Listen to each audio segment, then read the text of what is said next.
एक छोटे से गांव में माधव नाम का एक गरीब कुम्हार रहता था। वो भगवान श्री कृष्ण का अनन्य भक्त था।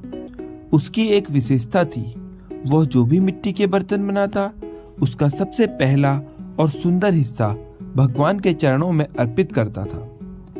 एक रात एक अजीब सी घटना हुई। एक मूसलाधार बारिश वाली रात माधव के दरवाजे पर किसी ने दस्तक दी, जो पूरी तरह भीगा हुआ था।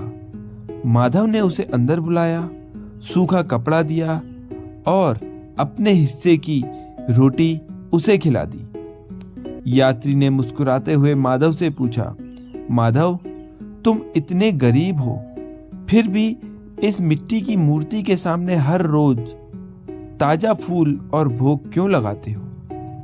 क्या कभी भगवान ने तुम्हें कुछ दिया?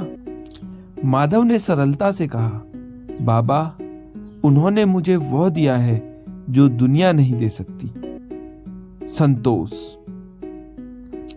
अगली सुबह जब माधव उठा तो वह यात्री गायब था, लेकिन माधव के चाक पर मिट्टी का छोटा सा दीपक रखा था, जो सोने की तरह चमक रहा था।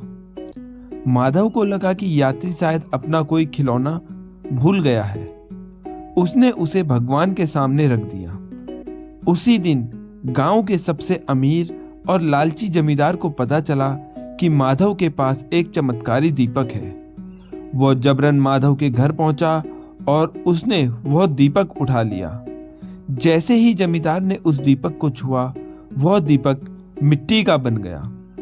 जमींदार क्रोधित होकर उसे वहीं पटक कर चला गया। लेकिन जैसे ही माधव ने उस टूटी हुई मिट्टी को समेटा, उसके अंदर से एक असली कीमती हीरा निकला। माधव हैरान था। उसने सोचा, यह सब क्या है? माधव वह हीरा लेकर मंदिर के पुजारी के पास गया ताकि उसे भगवान के कार्यों में लगाया जा सके। पुजारी ने जैसे ही हीरे को हाथ लगाया, हीरा गायब हो गया और उसकी जगह भगवान कृष्ण की मूर्ति के हाथ में एक असली ताजा मुरली आ गई। उसी समय मंदिर में एक आकाशवाणी हुई, माधव, उस रात जो यात्री तुम्हारे द्वार आया था वो कोई और नहीं, स्वयं मैं था।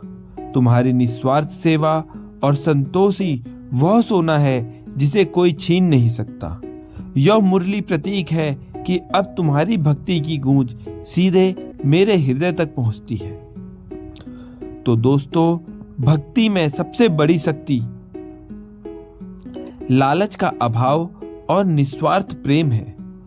जब हम भगवान को बिना मांगे कुछ देते हैं तो वह हमें वो देते हैं जिसकी हमने कभी कल्पना भी नहीं की होती।